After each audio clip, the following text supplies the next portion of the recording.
Education, education, education was the slogan and the mantra that thrust the 1997 Labour campaign and Tony Blair into power. And my goal this evening, Madam Toastmaster, fellow Toastmasters and guests, is to thrust you guys into power through selling you on the idea of your education, education, education. Now, the traditional view of education has always followed a path of you learn when you're in school. You then use that education that you gain in school and possibly college throughout your career. And then when you get to the end of your career, or in a position of responsibility such as a parent, you then give back your education. But I was thinking about this, and I believe that this is only part of the story. Because if that was the full story, 71% of Americans wouldn't be disengaged, disenfranchised, and disenchanted with their chosen career, industry, or profession. Now, the reason I chose education, education, education as the title was because there are really three aspects of where we gain our education from. And on top of that, education isn't just a one-hit wonder. It doesn't matter if you've got your GED or your PhD. You still have to continue your education. And the three ways in which we gain our education are firstly through other people, through our parents, our aunts, our uncles, mentors, leaders, and members of the community. The second way in which we gain our education is through our experience. And the third, and probably the most common way as we age in which we gain our education, is through information, the books we read, the seminars we attend, and the lectures we go to. The benefit of having a good leader in your life and a mentor was really sprung to me recently when the former manager of my beloved Manchester United handed in his resignation. After 26 years and 38 titles, no one can argue with his success on the field. He coached some soccer players such as David Beckham, Wayne Rooney, Robin van Persie, to name but a few. The success that he demanded on the field was excellence at every minute during the game. But the impact that he had on all the players that he coached goes far beyond the game. In fact, when he joined United, there was a problem with drinking, gambling, and just darn unprofessionalism.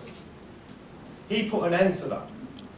In fact, there was a famous case where Ryan Giggs and Paul Scholes, when they were younger, were in a nightclub.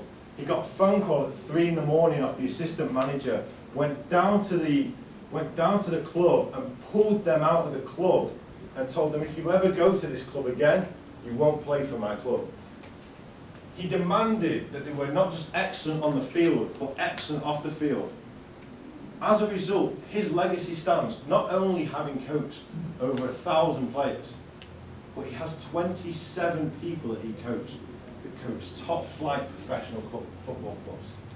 He has 17 commentators that work on Fox Soccer, ESPN, and Sky News that have worked for him. Now, did he just get his education? His success wasn't just due to his mentorship, but it came from his experience. And that's the second way we gain our education. And I believe that Oliver Whitehall Holmes said this best. A mind that has been stretched by a new experience can never return to its old dimensions. Now let me just repeat that. A mind that has been stretched by a new experience can never return to its old dimensions. Now I got an appreciation for experience when I did my first job out of college. I decided to work for the Southwestern Company, recruiting students for sales internships in America. Now amongst its challenges, I was speaking to my manager and I decided to set a goal to be #1 in the company out of 300 recruiters. So I went about it. I did the most presentations. I did the most interviews. I even got the most initial agreements. But let's be frank, this wouldn't be a story about experience if I'd finished #1. I didn't even finish in the top 10. In fact, after all that effort, I finished 300th. Wow. So the next year, I was very much sceptical whether to go back. I was in two minds. I was tossing and throwing. and was eventually persuaded to go back in January. Now this was 3 months after everyone else had started. I remember getting the leaderboard. Pete Birdie's was #1 with 11 people recruited already. I'd only recruited 4 in a 9-month period. How was I going to be #1? I looked at myself, I decided, well, the one thing that I had was I worked harder than everyone else. And then I was like, well, that didn't matter. I didn't finish #1. So I looked again. And I realized I was probably the most disorganized person on the team. So I decided to become incredibly organized. My organization then led me to become, within 6 weeks, I had interviewed twice as many people as everyone else. And had recruited 16 people and was #1 in the company out of 300. During this time, I was continually reading, which leads me to the final way in which we gain education. Now, who here has read the book by Tom Stanley, The Millionaire Mind? Who here is reading at the moment? Who has read in the last month? In the last year? Ever?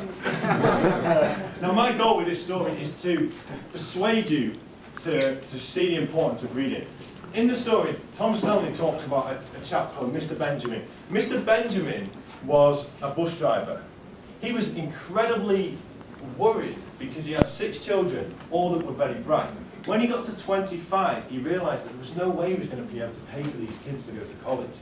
So he started reading investment material, learning the difference between a CD and a mutual fund.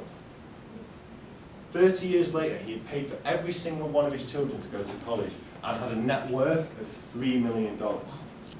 Now, I may be preaching to the choir here because you people wouldn't be in this room if you didn't care about your education. But let me ask you, are we doing the best that we can? Are we like Cliff, who called me up the other day to ask me how could he be a better speaker? Are we taking advantage of the talent in the room? Are we putting ourselves out of our comfort zone?